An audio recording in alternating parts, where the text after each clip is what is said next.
மேட்டுப்பாளையம் நகராட்சி கோட்டத்தில் பெண் நகராட்சி தலைவர் மீது டம்ளர் வீசப்பட்டு ரகளை ஏற்பட்டதால் பரபரப்பு ஏற்பட்டது. கோவை மாவட்டம் மேட்டுப்பாளையம் நகராட்சியில் நகர்மன்ற கூட்டம் நகராட்சி கூட்டரங்கில் நகராட்சி தலைவர் மெஹரிபா பர்வீன் நடைபெற்றது. இதில் அதிமுக, திமுக உள்ளிட்ட நகரமன்ற உறுப்பினர்கள் கூட்டத்தில் பங்கேற்ற நிலையில் தீர்மானம் நிறைவேற்றுவதற்கு முன்பாகவே நகராட்சியில் தெரு விளக்குகள் எரிவதில்லை, குடிநீர் சரியாக விநியோகம் செய்வதில்லை போன்ற பல்வேறு குற்றச்சாட்டுக்களை அதிமுக கவுன்சிலர்கள் அடுத்தடுத்து எழுப்பி வந்தனர். இந்த நிலையில் திமுகவை சேர்ந்த கவுன்சிலர் நவீன் வருவாய்த்துறைக்கு சொந்தமான நீர்வழி பாதையை ஆக்கிரமித்து நகராட்சி சாலை அமைத்துள்ளதாக குற்றம் சாட்டினர்.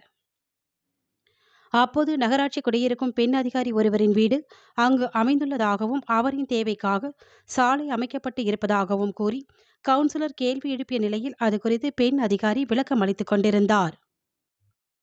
அப்போது அதிமுகவை சேர்ந்த கவுன்சிலர்கள், உங்கள் தனிப்பட்ட விவகாரங்களை கூட்டத்திற்கு வெளியே வைத்துக் கொள்ளுங்கள், கூட்டத்துக்கு நடுவே உங்களது தனிப்பட்ட பிரச்சனைகளை எழுப்பிய நேரத்தை மேல் அடிக்க வேண்டாம் என எதிர்ப்பு தெரிவித்து அதில் ஒரு கவுன்சிலர் திடீரென டம்ளரை எடுத்து நகராட்சி தலைவர் மீது விழும்படி வீசி எறிந்ததால் பரபரப்பு ஏற்பட்டது.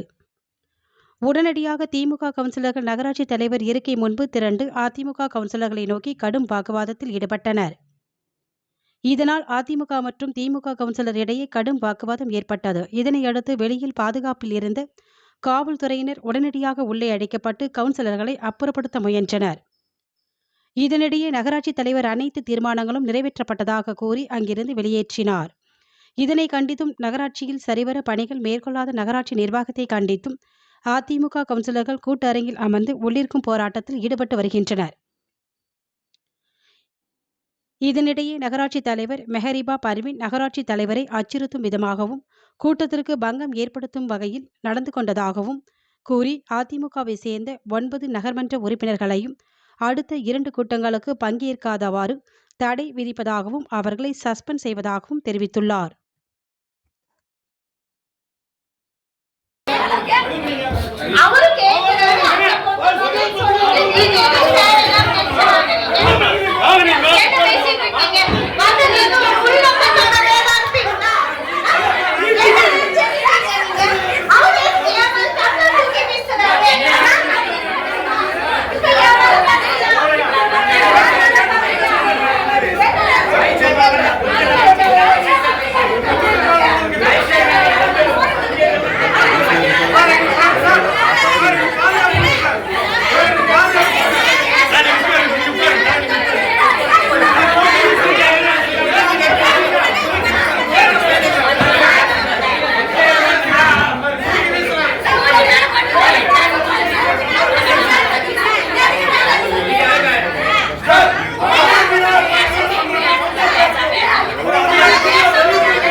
கேக்குறேன் ஒண்ணுமே இல்லமா. இத்தனை பெண்கள் வந்து கேக்குறீங்க, இத்தனை நகராட்சி பெண்கள் கவுன்சில் வந்து கேக்குறீங்க. ஓகே, நான் விஷயம் நீங்க